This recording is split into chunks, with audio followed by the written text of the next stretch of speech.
pessoal, bem-vindos a mais um Papeando com Pamplona. E hoje vamos discutir o tema da poliafetividade. Para falar sobre esse tema, eu trouxe um representante da nova geração de civilistas brasileiros. Com vocês, o professor Pablo Malheiros da Cunha Frota. Pablo Malheiros, uma figura muito rara. Que bom, Pablo, recebê-lo aqui. Obrigado, Pamplona, pelo convite de poder vir a Salvador e dialogar sobre direito civil, filosofia e metodologia com você, que são áreas do nosso interesse comum. Sempre com a poesia. E vamos ver, antes de começar, um VT. Roda o VT. A reunião poliafetiva ocorre quando o indivíduo tem várias relações, né? Mas várias relações de modo aberto, onde todos sabem que está tendo essa relação. Ou seja, é um pouco diferente quando a gente fala, né, que tem uma relação de uma família paralela, não é nada disso. No poliamorismo, a gente acredita que existe a possibilidade de ter vários amores, né? Assim como você ama vários filhos, vários familiares, você também pode, você aceita poder ter várias relações afetivas enquanto parceiros mesmo. Mas o que diferencia, por exemplo, de uma traição, de outra relação característica, é que todos os envolvidos sabem dessa relação poliamorosa, né? Todos autorizam, estão conscientes disso, aceitam e acreditam que um indivíduo pode sim amar várias pessoas do mesmo modo. Então, na verdade, o poliamorismo ele refuta toda a nossa tradição monogâmica, né? Na monogamia, a gente fala sempre que você só pode casar com uma pessoa e pronto, você não pode ter outras relações. O poliamorismo refuta isso. Isso é apenas uma criação realmente cultural. E o ser natural, né, se a gente for inclusive para o reino animal, isso acontece, o ser natural, ele pode se envolver com vários parceiros, ter desejo e também nutrir amor por todos eles de modo semelhante. O poliamorismo em si se organizou como um movimento cerca de 20 anos para cá, em alguns países como Alemanha, Reino Unido, Estados Unidos, de pessoas querendo reconhecer esse direito de amar com outros parceiros, ele se sentir atraído a isso, né? Então, o ser natural, o instinto, nós temos pulsão sexual por diversas pessoas. O que faz a gente reprimir isso é apenas a questão cultural social, né? Se a gente pensar na história da sociedade, as relações antes começaram a ser monogâmicas muito pela questão da igreja, das normas sociais, até para proteger o patrimônio de alguma família. Então, quanto mais mulheres você tivesse, quanto mais homens você tivesse, ou quanto mais filhos você tivesse, mais você teria que distribuir esse patrimônio, né? Então, as relações atuais, não existe mais isso, dessa proteção ao patrimônio, ou daqueles casamentos arranjados como existiam, e ainda existe em algumas culturas, né? Então, atualmente as pessoas estão mesmo se relacionando por prazer, por amor. Então, estão permitindo que isso venha à tona. Eu não sei nem se a gente pode afirmar que as pessoas estão vivendo isso agora e não viviam antes. Porque, na verdade, famílias paralelas ou histórias de amantismo sempre existiu, né? Apenas agora as pessoas estão aceitando isso abertamente. O que difere um pouco da nossa cultura mais patriarcal, ainda a sociedade tradicional, ainda a imposição da igreja muito forte. E difere também do nosso direito, né? Que o direito ainda está... as leis no nosso país são mais antigas também e ainda está baseando nisso, né? Então, está começando a ter uma revolução agora de aceitar novas relações familiares, novas configurações familiares, né? Mas é bom a gente frisar que não é uma poligamia no sentido do casamento. O poliamorismo, a gente não está falando de casamento enquanto instituição. A gente está falando de vivências, de você poder ter relações demonstrando amor por diversos parceiros afetivos. Na prática clínica, a gente vê muitos indivíduos chegando com um nível de angústia, inclusive existencial, por causa de ter desejos por outras pessoas e, na verdade, está se culpando daquela regra social que ele internalizou, né? Então, a gente internaliza no nosso desenvolvimento as regras da sociedade e quando a gente sente um desejo que vai de encontro a essas regras, a gente entra em crise, sim. O que eu acredito é que a gente precisa, sim, olhar para o outro com respeito, com a decisão do que ele tem para ser e para dar, né? A partir de um olhar mais aberto, mais de aceitação e pensar o que aquilo significa para mim ou não. Por que eu tenho tanto preconceito? Por que eu tenho tanta resistência? Ou será que aquele tipo de relação funciona para mim ou não? né? Porque às vezes a gente fica falando muito que essas relações têm deturpado os valores sociais, mas não é bem assim. Então, na verdade, a gente diz que a gente vive numa sociedade democrática, mas a gente não tem aceitado o outro como o outro deseja ser. Então, até que ponto essa sociedade é, sim, livre e democrática, ou até que ponto a gente tem amarras sociais que prejudicam na vivência do outro, no desenvolvimento do outro, né? Então, a gente parar para pensar, aquilo serve para mim? Pode não servir. Para mim, pode servir uma relação mais tradicional a partir da minha educação. Mas aceitar de que aquilo pode servir para um outro indivíduo, para outra pessoa.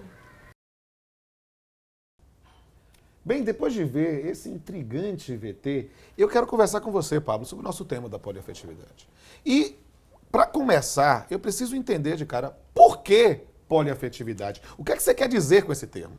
Bom, primeiro, eu queria dizer, Pamplona, que nós estamos numa fase da complexidade da incerteza. Então, as respostas que eu vou lhe conceder nesse tema da poliafetividade são sempre provisórias e precárias. Sim. E nós não estamos mais atrás das certezas, e sim das incertezas. Certo. Então, a ideia de poliafetividade está vinculada a uma perspectiva de que nas relações familiares, nós primeiro não podemos ter uma perspectiva de modelos. Talvez a ideia de modelos, o modelo matrimonial, o modelo da união estável, não seja mais adequado para tutelar a complexidade e a pluralidade de formações familiares que nós podemos constituir. E o termo poliafetividade, ao meu ver, por entender que a afetividade é um princípio jurídico, ele é mais correto do que você falar com o que vulgarmente se chama de poliamorismo ou poliamor. Por que poliafetividade e não poliamor, poliamorismo? Porque o direito não pode tutelar o amor. Eu não tenho como lhe obrigar juridicamente a amar o seu filho ou amar a sua esposa. Mas eu tutelo o quê? Você tutela o dever de responsabilidade e cuidado para com o outro, seja na conjugalidade, seja na parentalidade, seja na filiação. Certo. Então, quando nós falamos de poliafetividade, é que nós estamos trabalhando com a perspectiva de tutela, de responsabilidade e de cuidado para com o outro ou com os outros, já que é poliafetividade, numa relação de no mínimo 3 pessoas, seja 2 pessoas do sexo feminino, seja do sexo masculino, na qual existe uma comunhão de vida, que não necessariamente necessita ter relação sexual. Certo. Eu quero só pegar nesse campo da ideia do afeto. Eu quero entender como você compreende justamente essa força normativa do afeto para esse, que não um modelo, mas essa nova forma ou essa forma específica. Sim, a questão do afeto, nós temos que trabalhar uma polissemia do sentido do palavra afeto. Porque se nós entendermos que afeto é o gostar do outro, eu também não poderia tutelar no direito, porque eu não sou obrigado a gostar de ninguém. Certo. Agora, eu sou obrigado a respeitar o outro, numa perspectiva existencial de alteridade, Certo. de cuidar do outro e de me responsabilizar pelo outro em determinadas situações nas quais eu me veja em minha vida. Quando eu escolho livremente conviver e coexistir com mais de uma pessoa ao mesmo tempo, numa relação de comunhão de vida, que novamente pode ou não ter relação sexual, normalmente há, mas não é obrigatório que não haja, eu tenho um compartilhamento de vidas. Sim. Que pouco importa se ela tem uma configuração biafetiva, poliafetiva, homoafetiva ou heteroafetiva. Sim. Então, essa comunhão de vida é compartilhada e deve ser tutelada pelo direito. Mas historicamente, como é que no sistema brasileiro, como é que no Brasil se via ou se vê ou se verá a poliafetividade? Hoje, com muita resistência, inclusive de colegas nossos do direito civil, que entendem pela impossibilidade dessa constituição de entidade familiar no Brasil. Eu queria só fazer discutir um tema que, esse tema, eu tive contato com ele num livro da professora Regina Navarro Lins, Sim. Cama na Varanda, na qual ela já dizia que existia um congresso mundial em Hamburgo em 2005, e fiquei triste de não poder ir a esse congresso, porque eu não conhecia, sobre poliamor. Sim. É o termo que ela utiliza. Em 2007, no Congresso Nacional do IBDFAN, foram iniciados os debates relacionados, em Belo Horizonte, foram iniciados os debates relacionados ao poliamorismo. Sim.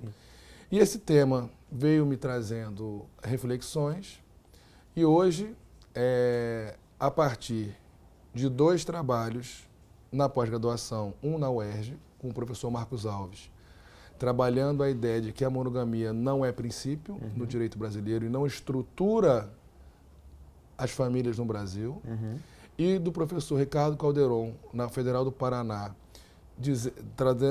tratando da tutela jurídica do afeto, da afetividade como princípio jurídico. Certo. Né?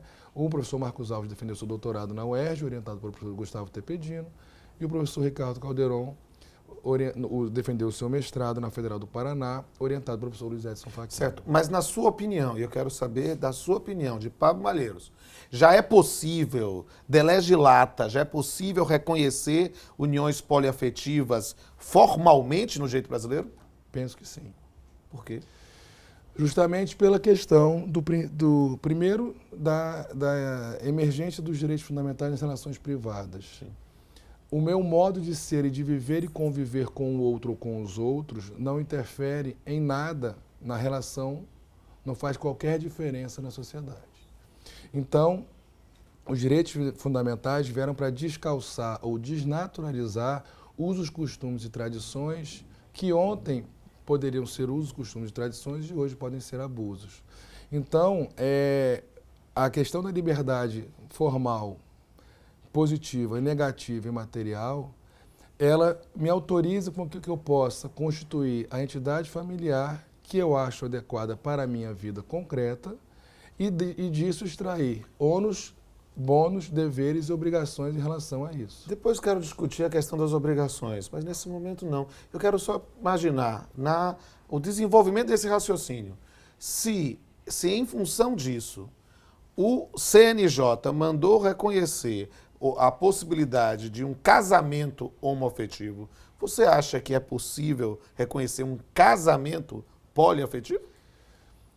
Nós teríamos que partir de 2 problemas. O primeiro problema é o seguinte: por que eu tenho que colocar a roupagem do casamento ou das entidades familiares heteroafetivas na entidade familiar homoafetiva ou na poliafetiva? Acho que se aquele conjunto de pessoas que vivem em poliafetividade quiserem casar, não vejo problema de haver casamento civil. Religioso... Não, o religioso não, Sim. mas eu digo, juridicamente eu quero trabalhar com essa ideia. Para você é possível. É possível. E aí a pergunta final dessa primeira parte do nosso programa. Eu quero saber o que é que você diria hoje para alguém, para algum espectador que está nos vendo, que pretende viver ou vive em união poliafetiva. Qual a mensagem, qual o conselho que você daria para ele? Lute pelos seus direitos. Amém. Olha, Pablo, esse tema é fascinante e eu quero conversar, tirar muitas dúvidas contigo. Mas eu não posso tirar essas dúvidas sozinho. Eu preciso ter, e esse é um dos meus maiores prazeres aqui no Papeando, compartilhar isso com as pessoas. E por isso, se eu perguntar se tem alguém que quer perguntar. Tem alguém que quer perguntar aí? Olá, Pablo. Meu nome é Natália Fogagnoli. Eu queria saber a diferença entre família simultânea e família poliafetiva. Natália, excelente pergunta. Verdade. Recentemente, o Tribunal do Rio Grande do Sul reconheceu a família simultânea. Qual é a diferença? Na família poliafetiva, você tem, no mínimo, 3 pessoas que têm uma convivência entre elas, de compartilhamento de vidas. Na família simultânea é diferente. Tem uma pessoa que tem uma família com A e outra família com B. Então, É uma relação de paralelismo e não de coexistência. B e A não coexistem. Eles podem até se conhecer ou não, mas não coexistem. Na poliafetividade é diferente. Existe uma coexistência entre todos os membros da família poliafetiva. Perfeito. Oi, professor Pablo. Meu nome é Felipe Jacques. Eu gostaria de saber como fica o estado civil em uma família poliafetiva. Felipe, também uma pergunta bastante interessante, justamente pelo fato de que hoje nós temos o estado civil de solteiro, de casado de viúvo e agora de companheiro.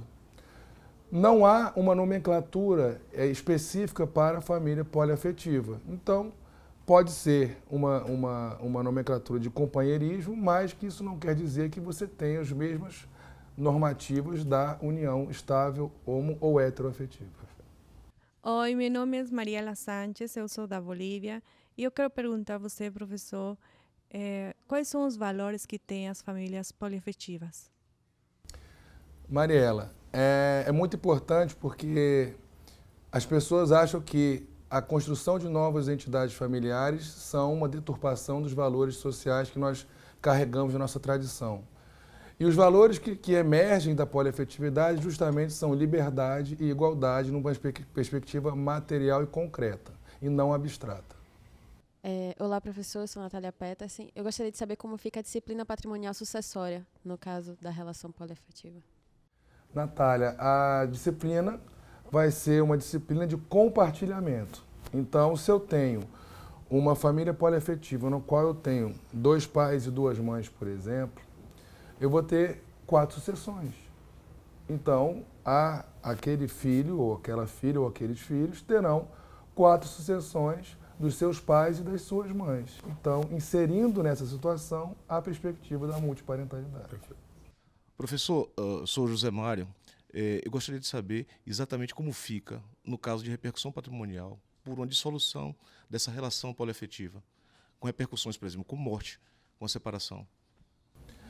José, questão interessante. Como existe um número de pelo menos 3 pessoas na família poliafetiva, você vai dividir o patrimônio pelo número de pessoas que estão no núcleo daquela família poliafetiva.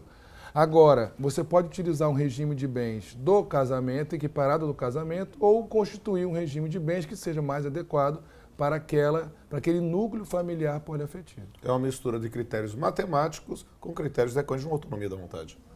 Autonomia, liberdade. Liberdade.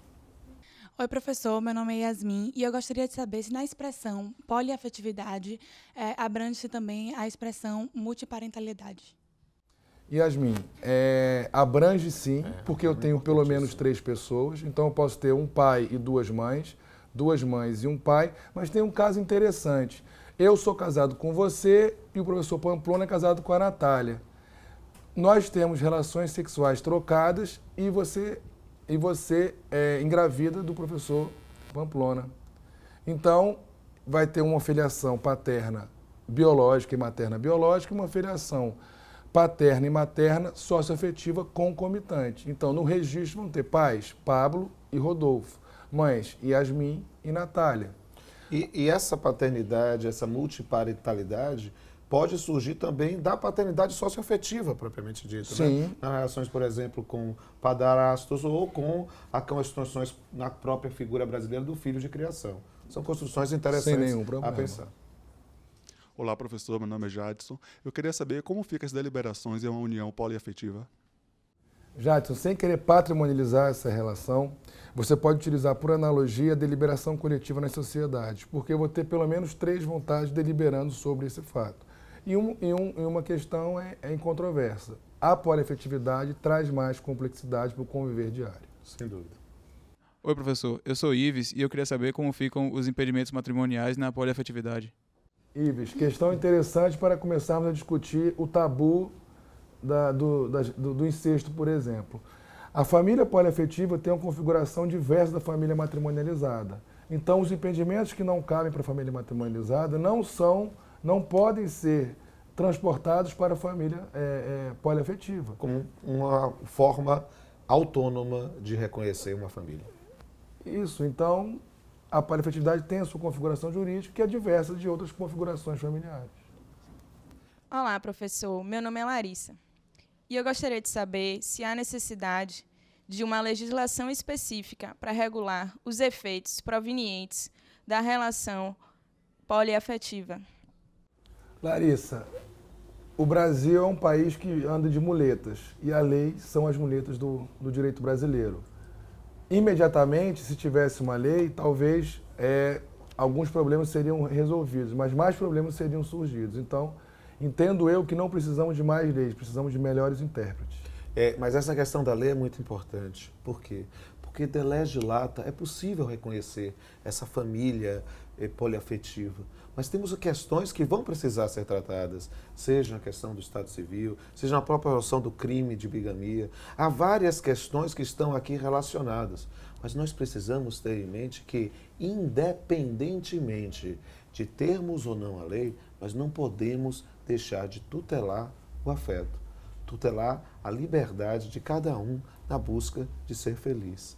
E nessa busca de ser feliz, Pablo, eu quero te dizer que o Papeando com Pamplona tem me deixado muito feliz, porque estou tendo a oportunidade de conhecer novos e velhos amigos. E você é um novo amigo.